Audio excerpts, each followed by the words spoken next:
पितृदोष कितना कॉमनली लोगों को बताया गया है कि आपके पितरों की कुछ इच्छाएं अनफुलफिल्ड रह गई जो आपको पूरी करनी है। बहुत से मिसकंसेप्शंस हैं, लोगों को डराया जाता है, बट आई एम श्योर आज हमें एक बहुत ही ब्यूटीफुल और स्पिरिचुअल एक्सप्लेनेशन मिलने वाला है।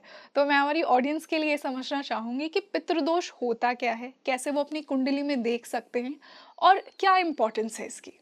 पितृ पुत्र दोनों आपस में इंटरकनेक्टेड हैं। और यदि आप शब्द को भी महसूस करें तो पितृ और पुत्र आपस में काफी सिमिलर साउंड भी होते हैं। जी बिल्कुल। पुत्र ही पितरों का तर्पण कर सकता है, पितृ ही पुत्र को आगे की उपलब्धियां दे सकते हैं, राह दे सकते हैं। जब मैं पुत्र कह रहा हूं तो यहां पुत्र और पुत्री दोनों की बात होगी, ओके। या संतान की बात होगी। ठीक है। शब्द यूज करते हैं पुत्र, तर्पण देने वाले को, जो किसी को तर्पण दे उसे पुत्र कहते हैं, जो तर्पण स्वीकार करे उसे पितृ कहते हैं। हम एक जब जीवन में आते हैं और उसके बाद में हम जीवन के अनुभव को लेकर चले जाते हैं तो हम एक एनर्जी कोशंट अपना लेके सर्वाइव करते हैं। जाते वक्त वो एनर्जी कोशंट हमारे जेनेटिक्स के रूप में हमारे आगे तक प्रोजेनीज को मिलता है। कई बार लोग पूछते हैं पितृ हैं कौन, ये जेनेटिक कोशंट क्या है और इससे हमें क्या फर्क पड़ता है। अगर हम पितरों को कोई सैल्यूटेशन ना दें, इनको धन्यवाद ना दें, तो क्या फर्क पड़ेगा हमारे जीवन में। रेकी में भी और यहां पे दोनों जगह एक स्टेटमेंट हमारे पास कॉमनली हम यूज करते हैं कि अपनी रूट्स को हमेशा रिस्पेक्ट दीजिएगा, जी। अपनी जड़ को हमेशा पानी दीजिएगा, क्योंकि जब जड़ सूख जाती है ना तो पूरा वृक्ष सूख जाता है। तो पितरों को हमेशा याद करना चाहिए, उनका आवाहन करना चाहिए। अब यहां पर बहुत सारी रेमेडीज भी आएंगी जो हम बातचीत करेंगे कि यहां पितरों की रेमेडीज क्या होती हैं, सबसे बड़ी रेमेडी क्या होती है, कैसे हम्म। करते हैं। बहुत आडंबर भी है इस चीज को लेकर, जी। क्योंकि जहां ज्ञान है वहां आडंबर तो होगा ही होगा। और लोगों ने फिर एक अपना आय का जरिया बना लिया, इस चीज को संसाधन का जरिया बना लिया। हम्म। पितृ क्या होता है, एक ऐसी ऊर्जा होती है जो आपके अंदर स्थापित होती है, जो आप जब लोक को छोड़ते हैं और दूसरे योनि में जाते हैं तो आपके साथ भी वो ऊर्जा जाती है, ताकि आपको भी गत अच्छी मिले, राह मिले। तो जब यहां पर कोई पितरों के नाम का अंश, भोजनांश या कैसे भी कोई अंश निकालेगा तो वहां पर भी एक राह खुलेगी, जीवन में भी राह खुलेगी, आपके अंदर भी राह खुलेगी। मैं अपनी लीनियज से, अपनी जेनेटिक्स से जुड़ा हुआ हूं, जी। बट जेनेटिक्स एक विजिबल फैक्टर है जो साइंस ने प्रूव कर दिया है। हाँ। पर क्या मैं अपने एंसेस्टर की ऊर्जा से भी जुड़ा हूं? क्या उनके जाने के बाद उनकी ऊर्जा का अंश मेरे अंदर समाप्त हो जाएगा? Energy can neither created nor destroyed, ये हम प्रिंसिपल पढ़ते रहे हैं। ऊर्जा कभी नहीं मरती, या। ऊर्जा रहती है हमेशा। तो पितरों की जब तक जीवन की गति थी, अब ऊर्जा तो थी, पर जाने के बाद उस ऊर्जा क्या हुआ? हम उस ऊर्जा का ही नमन करते हैं पितरों को, आराधना करके पितरों का। ये जब हम पूरा महीना मनाते हैं, उनको मनाते हैं, उनको तर्पण देते हैं, उनके नाम का भोजन निकालते हैं, जी। आहार निकालते हैं। बेसिकली बात है सम्मान देने की। आप किसी को भी सम्मान देते हैं, अपने घर के बड़े को, तो उससे अपने से पहले आहार देते हैं, नमन करते हैं। तो पितरों की एक ऐसी ऊर्जा है जो कि हमारे को राह दिखाती है जीवन की, जो हमारे संचार में काम करती है। पितृदोष जो आपने कहा माम, ये ऐसी कंसेप्ट है कि इसे ना बहुत हिसाब से प्रेजेंटेशन में लाया गया है, जबकि पितृदोष बहुत कॉमन है और मैक्सिमम चार्ट्स में निकल जाता है। इसमें होता क्या क्या है कि अगर ये सीवियर नहीं है तो आपको सिर्फ कुछ हर्डल्स और ऑब्स्टिकल्स फील होते हैं, और अगर ये सीवियर भी है, आपके व्यूअर्स को बता दूं कि कुछ हफ्तों में, कुछ महीनों में या कुछ सालों में रिलीज हो सकता है। कुछ हफ्तों में भी रिलीज हो सकता है पितृदोष। रियली। जी। और इसका गेज करने का सबसे बड़ा माध्यम है हमारा चार्ट, एस्ट्रोलॉजिकल चार्ट। इसे देखकर हम अंदाजा लगा सकते तो हैं। सर चार्ट में क्या कॉम्बिनेशंस होंगे जी। कि पितृदोष है, और जी। मैं एक चीज़ और बता दूं कि मान लीजिए आपकी कुंडली में पितृदोष है तो आपके भाई और बहन की में भी होगा, ये ऐसा बहुत। पॉसिबल है, ऐसा पॉसिबल है। जरूरी नहीं कि ऐसा हर बार होगा, क्योंकि कई कुंडलियां ऐसी दिखी घर में किसी पे पितृदोष नहीं है, सिर्फ किसी एक इंसान पे है। सर क्यों ऐसा, क्योंकि पितृ तो सेम लीनेज है ना, तो होना लीनियज सेम चाहिए। है, बट एनर्जी कोशेंट, उसका परसेंटेज, उसका पर्सपेक्टिव, इस इंसान का पास्ट क्या था, इसने क्या पहले कर्मों का निवारण कर दिया।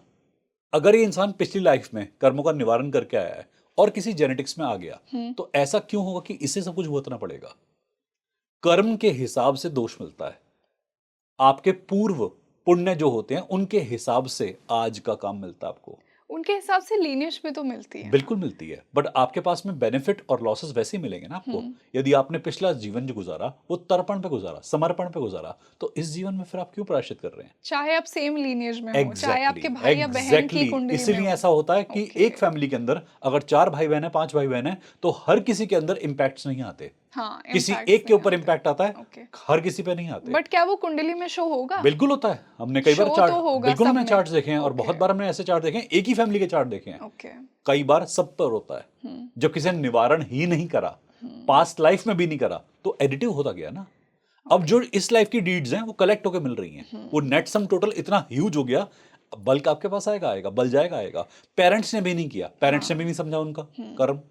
और मैम क्या है कि लोग बच बच के निकलना समझ रहे हैं, हर कोई चाह रहा है कि शॉर्टकट मिल जाए।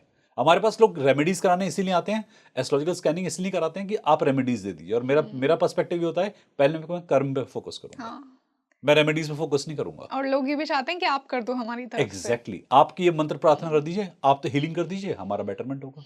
बिना हाथ हिलाए आपको भोजन कैसे मिल सकता है? पितृदोष में हम यही चीज का होता है कि आपने अपनी रिस्पॉन्सिबिलिटी कितनी जी। ये लाइफ मिली थी किसी कर्म के लिए, किसी ज्ञान के लिए, ना कर्म प्रधान लाइफ जी, ना ज्ञान प्राप्ति करा। शॉर्टकट पे शॉर्टकट चले।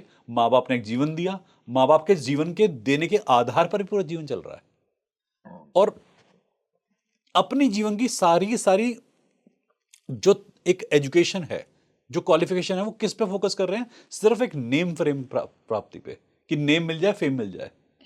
मोमेंट्री चीज है। आप अपने पितरों के लिए काम करना शुरू कीजिए। मान लीजिए मेरा नाम सिद्धार्थ भारद्वाज है, यदि मैं सिद्धार्थ पे फोकस करता हूँ, जिंदगी में कभी तरक्की नहीं आएगी। मैं भारद्वाज पे फोकस करता हूँ, सिद्धार्थ को तरक्की मिलेगी मिलेगी। ये मेरा मानना है।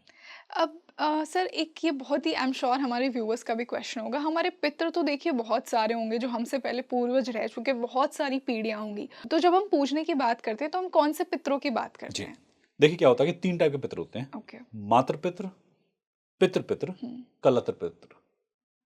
आपके स्पाउस के पितर भी आपके पितर होते हैं, आपकी माता के पितर भी आपके पितर होते हैं, आपके पिता के पितर भी आपके पितर होते हैं। अच्छा। क्योंकि जब आप किसी संबंध होते हैं, हाँ। संभागी बनते हैं, तो वो भी जुड़ता है आपका। हाँ। तो एक्चुअली लोग बहुत मिसकंसेप्ट में रहते हैं, वो पिता के पितर को ही पितर हाँ, कहते कि हैं। सिर्फ हमारे पितृ तो यही हैं। ऐसा नहीं होता। हमारी ऊर्जा, हमारा डीएनए मिल रहा है मैम। एक सिंपल सी बात है, मेरी माँ भी तो मेरे डीएनए में है, मेरे पिता भी तो डीएनए में, मेरी वाइफ भी तो डीएनए बन जाएगी मेरा कल को। जो संतान आएगा डीएनए मिक्सिंग से आएगा। आप कैसे कह सकते हैं कि एक इतने लेवल तक तो पितृदोष चलता है? कई लोग आपने सुना होगा 11 पीढ़ियां बोलते हैं, कई लोग 7 पीढ़ियां बोलते हैं, कई लोग 9 पीढ़ियां बोलते हैं। ये ऐसा कैसे हो सकता है? जेनेटिक्स का एक आपने इनहेरिटेंस का लेवल कर लिया तय। मैं मानता हूं कि इंपैक्ट ऑफ एनर्जी कुछ जनरेशन के बाद में डिसॉल्व हो जाता है, जेनेटिक्स का इंपैक्ट भी कुछ जनरेशन के बाद डिसॉल्व होता है। बट मैम हमने कई केसेस देखे जहां पर रहता है। ये हमने प्रैक्टिकल करके देखा और अनुभव करके देखा, पास्ट लाइफ में लेकर देखा, वहां से पता लगा कि पितृदोष कहां कहां से आ रहा है। मान लीजिए किसी ने 11 पीढ़ी पहले का पितृदोष है, तो वो अभी भी एक इंसान को अफेक्ट मैं करेगा? आपको एक एग्जांपल लेता हूं, शायद यहाँ व्यूअर्स ने भी सुना होगा, आपने भी सुना होगा। हाँ। भीष्म का एग्जांपल लेता हूं। जी। भीष्म को जब शरशैया प्राप्त हुई थी, तो कृष्ण आए उनको देखने, तो उन्होंने कहा माधव मैंने ऐसा क्या करा है जो मुझे ये योनि मिली? तो उन्होंने कहा कि आपके कर्मों का लेखा जोखा जो था उसके हिसाब से ये योनि मिली। तो कहते मैं अपने 108 जन्म तक तो जा चुका हूँ, मुझे तो कुछ नहीं दिखा वहां पे ऐसा कुछ करते हुए। तो कृष्ण उनको और लेके आते हैं पीछे, और 110वें जन्म में उन्होंने एक सांप को तलवार पे उठाकर कांटे वाले पौधे में फेंका था। तो सांप ने मरते हुए कहा था कि ये जो मैं पीड़ा झेल रहा हूं, ऐसी पीड़ा तुम झेलोगे। अब 110वां जन्म। अब आप सोचिए, अगर भी ये बातचीत केवल अब की होती, कुछ लेवल की होती, कैसे फिर ये नरेशन मिलता हमें? मैम पितृ हमारे साथ में जुड़ते हैं, हमारी ऊर्जा, हमारे बेसिकली आप पितृ को छोड़ें, आप कर्म को समझें। पितृ वर्ड का जो कर्म का क्षेत्र है वो हमारे लिए गौण है, वो प्राइमरी है जिस पर हमें फोकस करना है। अगर कोई कर्म शेष रह गया, आपने गलतियां करी या आप पर किसी ने गलतियां करी, दोनों से दोष बनता है। और ऐसा होता है, अगर आपने एस्ट्रोलॉजी को एक जिया है, अनुभव किया है उसमें, कि हम ही हमारे पितृ होते हैं। एक हमारे पास एक स्टेटमेंट आती है कि हम ही हमारे पितृ होते हैं, हम दोबारा उस कुल में आते हैं अपनी कुछ मिस्टेक्स को ठीक करने के लिए। बहुत से लोग ही कुंडली में होता है ना कि आप अपने फॉरफादर की ही सोल वापस आई है, 1, 5, रीइंकार्नेट हुई 9, है। हाँ जिसे हम लक्ष्मी त्रिकोण कहते हैं। जी। कई लोग इसे एक पितृ त्रिकोण भी कह देते हैं, कई बार इसको नाम दिया जाता है। तो 1-5-9 का संबंध होता है, हम ही रिविजिट करते हैं दोबारा से अपने कर्मों का लेखा जोखा करने के लिए। तो हम जब तक कर्म बाकी है आप आएंगे, और जिस जन्म में आपने कर्म को ही शून्य कर दिया कि अब मैंने उतना कर्म कर दिया, मैंने अपनी कुंडली जान ली, समझ ली, मुझे मेरा कर्म का राह समझ में आ गई।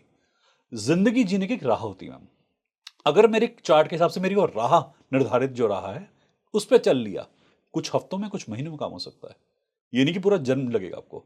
और ये इसका प्रूफ क्या होता है, अब लोग कहते हैं कैसे पता लगे कि पितृदोष हट गया। आपके पास जो ऑब्स्टिकल आ रहे होंगे संतान के रूप में, पैसे के, आय के रूप में, मतलब लक्ष्मी त्रिकोण फंसा हुआ है ना आपका। लक्ष्मी त्रिकोण में जो चीजें वो फंसेंगी। लक्ष्मी त्रिकोण में क्या है, आप खुद आपकी पर्सनालिटी का पूरा यूज नहीं कर पाएंगे। पंचम भाव देता है हमारा ज्ञान, संतान, हमारी प्राइमरी एजुकेशन, हमारी खुशियां, हमारी आत्मा, आत्मन का भाव भी कहते हैं ना पंचम को, तो पंचम का भाव। नवम में हमारी हायर एजुकेशन, हमारे पितृ, हमारा भाग्य। तो आपको एक सौभाग्य प्राप्त नहीं होता। तो जब 1-5-9 को रिलीज कर देंगे आप मुक्त हो गए। हमारी जिंदगी इसी पे तो आधारित है। और ये एस्ट्रोलॉजी इतनी क्लियर कट दिखा रही होती है ना मैं पॉइंट को, जितने भी लोग मुझे समझ रहे हैं उनको अगर एस्ट्रोलॉजी थोड़ी भी आइडिया है, उनको थोड़ी भी आती है, तो समझ लेंगे इस बात को कि बहुत सिंपल है। पितृदोष में सिर्फ ये 1-5-9 फंस जाते हैं, मुक्त होते ही ये तीनों एक्टिवेट हो जाते हैं, आपको इससे संबंधित जितने भी लाभ हैं प्राप्त होने शुरू हो जाएंगे। घर के अंदर जो खर्चा होता है बीमारियों पे नहीं होगा, घर के अंदर पुलिस पे जो खर्चा होता है, प्रशासन पे जो खर्चा होता है, कानून पे जो खर्चा होता है, ये नहीं होगा। घर में कोई वैर वैमनस्य नहीं होगा, कोई लड़ाई नहीं होगी, कॉन्फ्लिक्ट्स नहीं होंगे, भाइयों में आपस में परस्पर कोई एक कॉन्फ्लिक्ट नहीं होगा। घर के अंदर जितनी भी इनकम है वो किसी अच्छे सद्कार्य में स्पेंड होगी, वो किसी अनैतिक कार्य में स्पेंड नहीं होगी। प्रॉपर्टी को लेकर इतना डिस्प्यूट नहीं होगा, हमेशा पैसे को लेकर खींचातानी नहीं होगी कि कैसे मेंटेन करना है। आय होती घरों में, बट एक गड्ढा बन जाता है, जैसे नाव चल रही है, गड्ढा बन गया नाव में, अब पानी निकालें और आगे जाएं, समझ में नहीं आता। ऐसा नहीं कि तैर नहीं रहे, तैर रहे हैं, बट गड्ढा ऐसा कि डूब भी रहे हैं। तो पितृदोष जो होता है ना, हमारे एक गड्ढा बना देता है जीवन के अंदर, हमारी ऊर्जा में गड्ढा होता है। आपके अंदर बहुत पोटेंशियल है, आपके अंदर एक्सट्रीम पोटेंशियल है, बट आप यूटिलाइज करने निकलते हो, कर नहीं पाते। विनाशकाले विपरीत बुद्धि कई बार फील होता है इंसान को कि मैं बैठा हूं, मेरे को अपनी विद्या चाहिए, सारी विद्या अभी लगानी है, कर्णीय स्थिति कहते हैं इसे, कि जब मेरी नॉलेज का सबसे ज्यादा मुझे यूज करना होगा, मैं अपनी नॉलेज का यूज नहीं कर पाऊंगा। और उस वक्त मेरे का साथ कुछ ऐसा होगा कि कहीं ना कहीं मुझे कुछ व्याधा या बाधा इस्तेमाल होगी, मुझ पे कोई हावी हो जाएगा, मुझे ऐसा लगेगा कोई और ड्राइव कर रहा है मुझे, मैं सेल्फ ड्रिवन मोड पे नहीं रहूंगा उस वक्त। ऑब्स्ट्रक्शन। सर ये भी होता है ना कि कुछ लोगों की कुंडलियों में राजयोग होंगे पर वो एक्टिवेट ही नहीं हो पाते हैं। मैम लग्न का मैंने जो 1-5 बताया ना, तो एक के अंदर लग्न, लग्नेश, इनकी डिग्री, अगर किसी चार्ट में लग्न की डिग्री ही वीक है, लग्नेश की डिग्री ही वीक है, राजयोग जितना मर्जी बढ़ाओ, खल योग जितना मर्जी गहराओ, कोई कुरूप योग हो, कोई कुयोग हो, दुर्योग हो, एक्टिवेट नहीं होगा। लग्न लग्नेश 1 नंबर, पहला 1 नंबर, फिर 5 नंबर, फिर 9 नंबर। किसी भी योग के लिए पहले 1 नंबर तो स्ट्रांग होना ही चाहिए ना। आपको स्ट्रांग बनना है, आपको नेगेटिवली स्ट्रांग बनना है, पॉजिटिवली स्ट्रांग बनना है, तो आपका लग्न में ताकत होनी चाहिए, लग्नेश में ताकत होनी चाहिए, तभी आप किसी योग को भोग पाएंगे। नहीं तो योग तो है पर वो एक्टिवेट उतना ही होगा फिर वो। तो नेगेटिवली पॉजिटिवली दोनों में हमारे पितरों का बहुत इंपैक्ट होता है। कई बार घरों में क्या होता है कि पितरों के मन की कोई इच्छा पूरी नहीं हुई, या उनसे कोई मिस्टेक हो गई थी, उसको किसी ने समझा नहीं, घर के अंदर उन्होंने अपने पितरों का सम्मान नहीं किया, माता पिता का दुर्व्यवहार किया उनके साथ में, उनका आदर नहीं किया। कई घरों में होता है बच्चे अपने पेरेंट्स की डिसरिस्पेक्ट करते हैं, पूरी जिंदगी डिसरिस्पेक्ट करते हैं। अगर किसी घर में पितृदोष है, मैं सिंपल बोलता हूं, अपने माता पिता का सम्मान करो, बड़े से बड़ा दोष भी सामने हो जाएगा। जो उनकी एक इच्छाएं अधूरी रह गई थी उनको पूरा कर दो, बड़े से बड़ा दोष भी सामने हो जाएगा। ये हमारे जेनेटिक्स में तो हम बेसिकली क्या रहे हैं, अपने इस एनर्जी को पैसिफाई कर रहे हैं जो अंदर बह रही है। हमारे पितर हमारे अंदर ही तो बह रहे हैं हर वक्त। मेरे माता पिता है ना, और मेरे इमीडिएट एनर्जी एसेंस, हम यहाँ एनर्जी एसेंस की बात कर रहे हैं। तो हम जितने भी ये दोष मिलते हैं ये सामने हो सकते हैं, और पूरा पॉसिबिलिटी है कि आप इससे बाहर आ सकते हैं।